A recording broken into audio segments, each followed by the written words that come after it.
आज के video lecture में हम डाइस के क्लासिफिकेशन के बारे में पढ़ेंगे।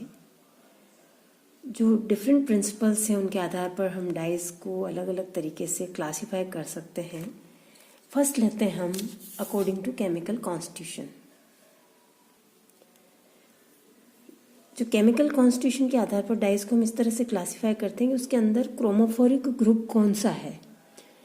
हालांकि डाइस का जो केमिकल कॉन्स्टिट्यूशन होता है वो इतना डिफरेंट होता है कि आप उसको पर्टिकुलर ग्रुप में नहीं क्लासिफाई कर सकते हैं, लेकिन फिर भी मोटे तौर पर इन डाइज में आएगी। जैसे नाइट्रो डाई है, नाइट्रोसो डाई है, एजो डाइज है जिसके अंदर एजो ग्रुप होगा, डाइफिनाइल मीथेन डाइज है, diphenyl methane dyes, triphenyl methane dyes है, ट्राइफिनाइल मीथेन डाइज। इस तरह से हम सल्फ्यूराइज्ड वेट डाइज हैं, इंडिगो डाइज हैं, एंथ्रोक्विनोनोइड डाइज है। तो हम क्रोमोफोर के आधार पर डाइज को क्लासिफाई करते हैं कि ये इस ग्रुप में आएंगी। नेक्स्ट लेते हैं हम classification of dyes according to application. ये सबसे कॉमन मेथड है, वाइडली यूज्ड मेथड है, जिससे कि हम कि किस तरह से पर्टिकुलर डाई को हम फाइबर या क्लोथ पर अप्लाई करते हैं। डाइस का जो एप्लीकेशन है वो डिपेंड करता है कि फाइबर का नेचर किस तरह से है। ये समझने से पहले कि भाई इसका किस तरह से इसको अप्लाई करेंगे, सबसे पहले ये जानना ज़रूरी है कि फाइबर कितने टाइप के हैं। फाइबर्स दो कैटेगरी के होंगे, नेचुरल एंड सिंथेटिक। नेचुरल में जो वेजिटेबल सोर्सेज से हमें मिलते हैं वे, और एनिमल सोर्सेज जो मिलते हैं। वेजिटेबल सोर्सेज से मिलने वाले में सेल्यूलोज है, जूट है, कॉटन है, लिनन है, ये सब वेजिटेबल सोर्सेज से हमें मिलते हैं। फर है, वूल है, सिल्क है, लेदर है, ये सारे फाइबर्स जो हैं वो एनिमल सोर्सेज से मिलते हैं। सिंथेटिक में जनरली पॉलीमर्स आते हैं, पॉलीएस्टर है, पॉलीएमाइड है, पॉलीएक्रिलोनाइट्राइल है, ये सारे फाइबर्स सिंथेटिक फाइबर्स हैं। जो डाई है फाइबर से किसी भी बॉन्ड से जुड़ा हो सकता है, जैसे कोवलेंट बॉन्ड बना है फाइबर और डाई के बीच में, या आयनिक बॉन्डिंग हो सकती है, या हाइड्रोजन बॉन्ड हो सकता है, या सिंपल वंडरवॉल्स फोर्सेस हो सकते हैं। Van der Waals forces. इस बेसिक इन्फॉर्मेशन के बाद में हम डाइज को किस तरह से डिवाइड कर सकते हैं देखते हैं। फर्स्ट लेते हैं एसिड डाइज। ये डाइज जो होती हैं ये फिनोलिक ग्रुप या सल्फोनिक या कार्बोक्सिलिक एसिड के सोडियम सॉल्ट्स होते हैं, और इनको डायरेक्टली फाइबर के ऊपर अप्लाई किया जाता है। जो एग्जाम्पल्स हैं इनके, naphthol yellow, methanol yellow, orange second, picric acid, ये सब इनके एग्जाम्पल्स हैं। ये डाइज उन फाइबर्स के ऊपर हम अप्लाई करते हैं जिनमें कि बेसिक ग्रुप्स होते हैं, जैसे वूल है, सिल्क है, पॉलीएमाइड्स है, जिनके ऊपर की बेसिक ग्रुप होते हैं। जब अपन डाई को अप्लाई करते हैं तो ये बेसिक ग्रुप जो है वो प्रोटोनेट हो जाएगा और डाई मॉलिक्यूल उसके साथ जाकर अटैच हो जाएगा। ये रिवर्सिबल प्रोसेस है, वॉशिंग से ये वापस निकल सकता है, लेकिन जो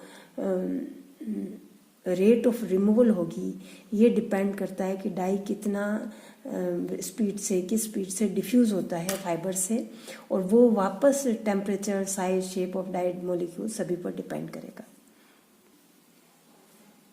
नेक्स्ट लेते हैं हम बेसिक डाइज। ये वो डाइज हैं जिनके अंदर बेसिक ग्रुप होता है और ये फाइबर के एसिडिक ग्रुप के साथ जुड़ के आयनिक बॉन्ड या आयन पेयर बना लेते हैं। इनके एग्जाम्पल्स हैं crystal violet, methyl violet,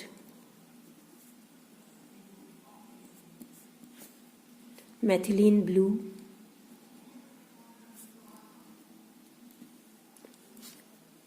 magenta rhodamine,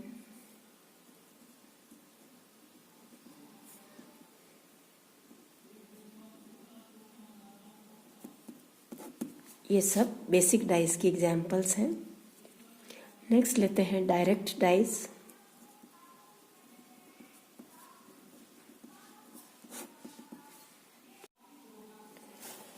direct dies में जो मॉलिक्यूल्स होते हैं काफ़ी बड़े, फ्लैट और लीनियर मॉलिक्यूल्स होते हैं, जैसे कॉन्गो रेड।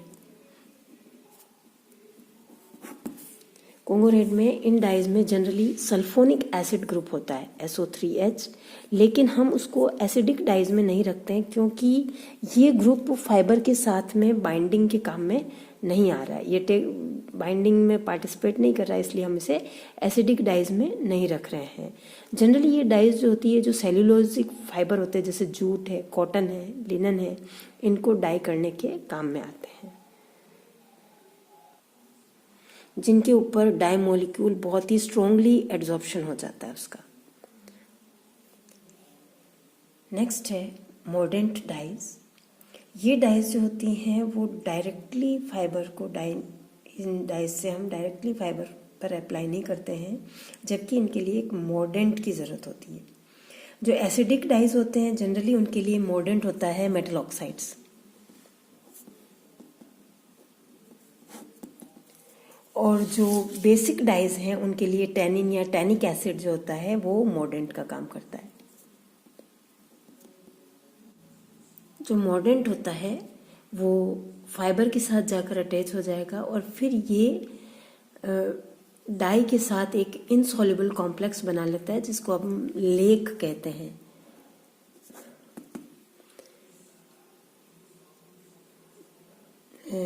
जो एलिज़रीन है ये जनरली कॉटन फैब्रिक को डाई करने के काम में आता है, लेकिन इसकी जो अफिनिटी होती है अनमोर्डेंटेड फाइबर के साथ में बहुत ही कोई लगभग ना के बराबर होती नहीं है, और इसलिए कॉटन फाइबर फर्स्ट मोर्डेंटेड किया जाता है एल्यूमिनियम हाइड्रोक्साइड के साथ में, और फिर उसको एलिज़रीन के साथ में कॉम्प्लेक्स बना के और कलर कर लिया जाता है। नेक्स्ट है वेट डाइज। ये डाइज जो होती हैं जनरली इनसॉल्युबल है, लेकिन इनका जो रिड्यूस्ड फॉर्म है ल्यूकोफॉर्म, इट इज सॉल्युबल। ये डाइज जो होती हैं रिड्यूस्ड फॉर्म में इसलिए अप्लाई की जाती है, and after application to the fibre वापस इसको हम ऑक्सीडाइज कर लेंगे ओरिजिनल डाइज में।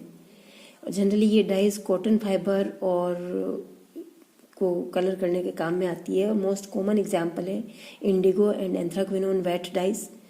इंडिगो को रिड्यूस कर देंगे ल्यूकोफॉर्म में बाय सोडियम हाइपोसल्फाइड, और वापस इसको ऑक्सीडाइज कर देंगे। जब अपन एक्सपोज करेंगे एयर में तो ऑक्सीडाइज हो जाएगी, या सोडियम परबोरेट से भी आप इसको ऑक्सीडाइज कर सकते हैं। नेक्स्ट है डिस्पर्स डाइज। ये डाइज जो होती हैं डाई के एक्वस सस्पेंशन का एप्लीकेशन होता है फाइबर पर, जो फाइबर के अंदर जाकर एक सॉलिड सॉल्यूशन ऑफ डाई का बना लेगा, और जनरली ये जो पॉलिएस्टर और सिंथेटिक फाइबर हैं उनके लिए काम में ली जाती है। नेक्स्ट है एजो डाइज। ये डाइज जो हैं सबसे बड़ा ग्रुप है डाइज का, और इसमें जो डाई होती है वो फाइबर के अंदर ही जनरेट की जाती है बाय एजो कपलिंग। मेनली ये सेल्यूलोजिक फाइबर जो होते हैं उनके रंगने के काम में आता है। नेक्स्ट है ऑक्सीडेशन डाइज। ये डाइज जो होती है फाइबर पर जो कलरलेस कंपाउंड है उसके ऑक्सीडेशन से प्रोड्यूस की जाती है।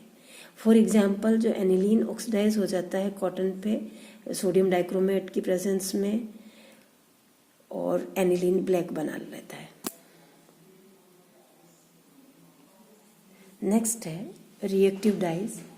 इन डाइज में एक रिएक्टिव ग्रुप होता है जैसे क्लोरीन एटम है, और ये डायरेक्टली कंबाइन हो जाता है सेल्यूलोज फाइबर के साथ में जिसके ऊपर की हाइड्रोक्सिल ग्रुप है।